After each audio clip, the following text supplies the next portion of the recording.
Hello viewers, আজকে আমরা যে টপিকটি নিয়ে আলোচনা করব সেটা ইন্টারনেট। তো ইন্টারনেট সম্পর্কে আমাদের প্রায় এখন প্রত্যেকেরই ধারণা আছে, কেন কি আমাদের প্রত্যেকের হাতেই স্মার্টফোন আছে। তো তারপরেও হয়তো কিছু খুঁটিনাটি বিষয় আমাদের যেগুলো দরকার পড়ে না, একমাত্র হয়তো কোনো চাকরির পরীক্ষার ক্ষেত্রে বা কোনো পরীক্ষার ক্ষেত্রে হয়তো দরকার পড়ে। তো সেই ধরনের কিছু খুঁটিনাটি বিষয় আমরা আজকে জানবো। তো যারা ভিডিওটি নতুন দেখছেন বা প্রথমবার দেখছেন, তারা অবশ্যই চ্যানেলটিকে সাবস্ক্রাইব করবেন। শুরু করা যাক। হু ইনভেন্ট ইন্টারনেট। তার আগে আমরা জানবো internet stand for interconnected network.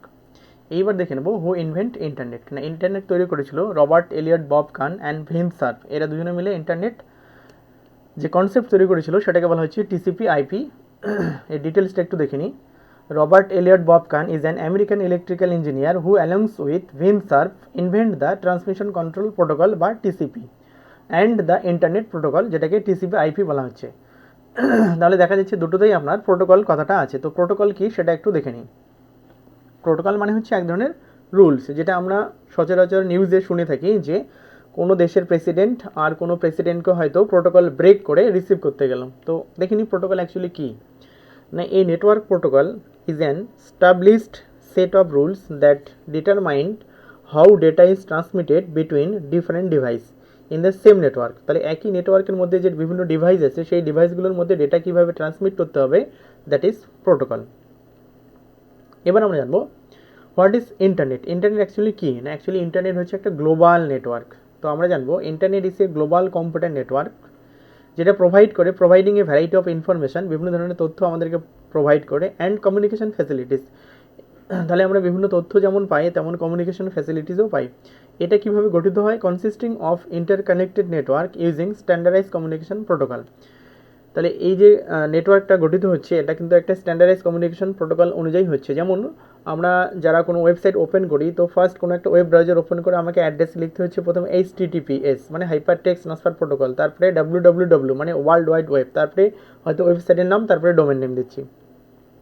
আচ্ছা, এবার আমরা জানবো ইন্টারনেট হিস্ট্রি। ইন্টারনেট কোন দেশে তৈরি হয়েছিল, কোন সংস্থায় তৈরি করেছিল। তো আমরা ইন্টারনেট নামটা শুনলেই বা কে তৈরি করেছিল শুনলেই আমরা প্রথমেই জানবো আরপা। আরপা হচ্ছে advance research project agency network. তো দেখে নেওয়া যাক, the internet was created in the United state. তাহলে ইন্টারনেটটা তৈরি হয়েছিল আমেরিকায়। তো ইউনাইটেড স্টেট মানে আমরা জানি আমেরিকা হচ্ছে অনেকগুলো স্টেটের সমষ্টি। তো অনেকগুলো স্টেটের মধ্যে যখন আদান প্রদানের একটা ব্যাপার আছে মিলিটারির ক্ষেত্রে, আমরা জানি আমেরিকা হচ্ছে সর্বোচ্চ শক্তিশালী এবং টেকনোলজির দিক থেকে অনেকটাই এগিয়ে। তো এবার ওদের বিভিন্ন যে প্রদেশ ছিল সেই প্রদেশগুলোর মধ্যে যাতে কমিউনিকেশান খুব তাড়াতাড়ি করা যায়, যে কারণে ওরা কিন্তু ইন্টারনেট তৈরি করেছিল। কীভাবে বা কোন সংস্থার হাত ধরে তৈরি হয়েছিল?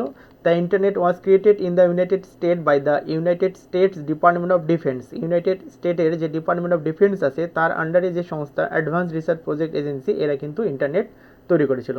কত সালে তৈরি করেছিল? It was first connected in October 1969। তাহলে এটা ফার্স্ট কানেক্ট হয়েছিল বা ওরা তৈরি করেছিল 1969-এ। যখন ইন্টারনেট কানেক্ট হয়েছিল তখন কিন্তু WWW ছিল না। তো এবার দেখে নেওয়া যাক এই WWW কে ডেভেলপ করেছিল বা তৈরি করেছিল। The World Wide Web was created at CERN. তাহলে এই WWW তৈরি হয়েছিল সার্নে। সার্নটা কি সেটা একটু দেখে নিই। না, সার্ন হচ্ছে the European council for nuclear research, a professional body founded in 1952। তাহলে সার্ন হচ্ছে গিয়ে সুইজারল্যান্ডের যে জেনেভা শহর আছে সেখানকার একটা সংস্থা, যেটা কিনা the European council for nuclear research. এটা প্রফেশনালি তৈরি হয়েছিল 1952-তে, আর ফাইনালি এটা গঠিত হয়েছিল 29 সেপ্টেম্বর 1954, 67 ইয়ার্স এগো। আচ্ছা, এইবার আমরা তাহলে দেখে নিই যে the WWW was created at CERN in Switzerland in 1989। তাহলে ইন্টারনেট কত সালে তৈরি হলো? 1969। আর WWW কত সালে তৈরি হলো? 1989। কে তৈরি করেছিল? বাই এ ব্রিটিশ ম্যান, একজন ব্রিটিশ ম্যান যার নাম হচ্ছে টিম বার্নার লি, যে কিনা এই সার্নের হাত ধরে WWWটা তৈরি করেছিল। আচ্ছা, এবার দেখে নেওয়া যাক আজকের দিনে টুডে পিপল ক্যান পে মানি। আজকের দিনে আমরা প্রথমে ফোনে রিসার্চ করি, তারপরে কিন্তু আমরা ইন্টারনেটটা অ্যাক্সেস করতে পারি। তো today people can pay money to access the internet from কোনো একটা ISP বা ইন্টারনেট সার্ভিস প্রোভাইডারের কাছ থেকে। আবার কোনো সময় আমরা এটা ফ্রি সার্ভিসও পেয়ে থাকি। Sometimes the people who offer this free service কেন ফ্রি সার্ভিস পেয়ে থাকি না ইউজিং অ্যাডভার্টাইজিং, মানে অ্যাডভার্টাইজিং পারপাসে তারা ইউজ করছে, আমরা সেটা ফ্রিতে ইউজ করছি to make money from them. The alternate, যেমন অনেক সময় আমরা বই মেলা বা কোনো রেল স্টেশনে গেলে ইন্টারনেট ফ্রি পাচ্ছি, তো সেটাই বলা হচ্ছে যে কোনো কোনো সময় আমরা একটা ফ্রি সার্ভিস পাচ্ছি, কারণ কি ফ্রি সার্ভিসের মাধ্যমে আপনি দেখে নিলেন যে ইন্টারনেট কত ফাস্ট চলছে বা এই নেটওয়ার্কটা ভালো, তো আপনি সেকেন্ড টাইম হয়তো ওদের সাথে কথা বলে সেই পরিষেবাটা নেওয়ার চেষ্টা করবেন, তো যে কারণে ওরা কিন্তু আপনাকে ফার্স্ট টাইম ফ্রি সার্ভিসটা দিচ্ছে। দ্য অল্টারনেট বা other name net come from internet, যেমন আমরা অনেকেই বলি না কী করছি না নেট করছি, ইন্টারনেট শব্দটা হয়তো আমরা কম ইউজ করি, কী করছি না নেট প্র্যাকটিস করছি বা কিছু। তো এবার দেখে নেওয়া যাক Indian history. The history of the internet in India started with launch of service by VSNL, যেটাকে বলা হচ্ছে বিদেশ সঞ্চার নিগম লিমিটেড। এটা কানেক্ট হয়েছিল 15 আগস্ট 1995। তাহলে 1995 সালের 15 আগস্ট ইন্ডিয়াতে ইন্টারনেট চালু হয়েছিল। আচ্ছা, এবার আমরা জানবো হোয়াট ইজ ওয়েব ব্রাউজার। আমরা জানি ইন্টারনেট করতে গেলে কোনো ওয়েব ব্রাউজার দরকার, তো ওয়েব ব্রাউজার অ্যাকচুয়ালি কী না, ওয়েব ব্রাউজার হচ্ছে অ্যাকচুয়ালি এটা একটা সফটওয়্যার।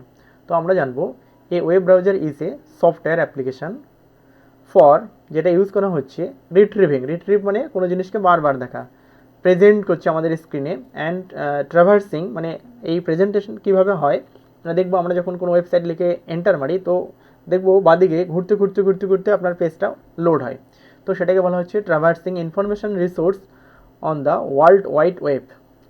এবার এই যে আপনার পেজটা ওপেন হয় সেটা কীভাবে হয়, and information resource is identified by a, এটা কীভাবে এটা আইডেন্টিফাই হয়, দুটো প্রসেস আছে, একটা হচ্ছে ইউআরআই আর একটা ইউআরএল, ইউনিফর্ম রিসোর্স লোকেটর আর একটা হচ্ছে ইউনিফর্ম রিসোর্স আইডেন্টিফায়ার।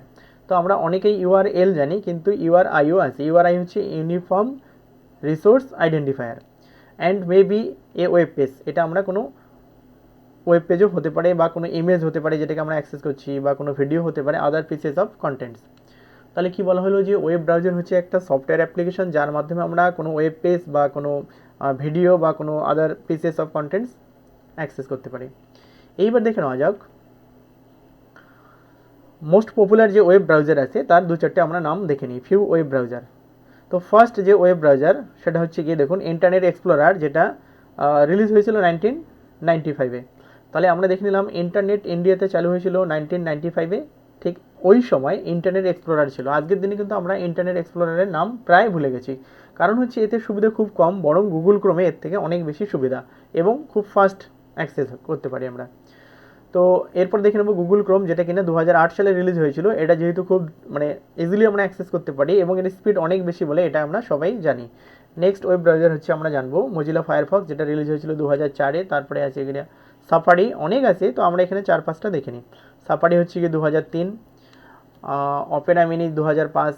এই রিলিজগুলো কিন্তু আপনাকে মনে রাখতে হবে। আমাদের এখানকার যারা সিআইটি ডিআইটি এর স্টুডেন্ট আছেন তাদের ইন্টারনেটের কোশ্চেনে এখান থেকে দুটো কোশ্চেন সবারই থাকবে।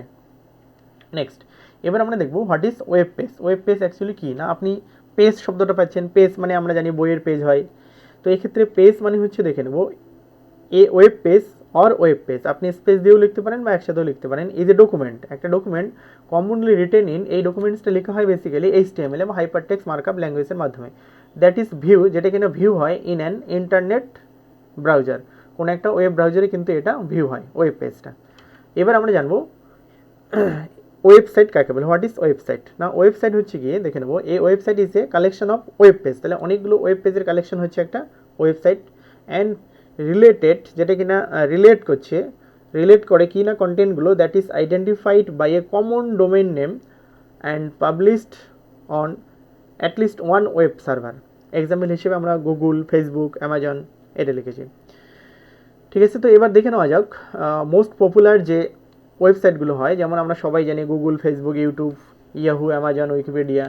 তো এবার আমরা এখান থেকে দেখব বিভিন্ন জায়গায় আমরা কম শব্দটা পাই, কম ফর কমার্শিয়াল, .co মানে হচ্ছে কোম্পানি, ইন মানে ইন্ডিয়া, ORG হচ্ছে অর্গানাইজেশন।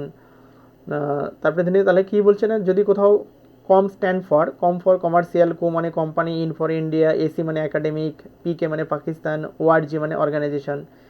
ঠিক আছে, মোটামুটি একটা থিওরি আমরা পেয়ে গেলাম। থ্যাংক ইউ সম্পূর্ণ ভিডিওটি দেখার জন্য।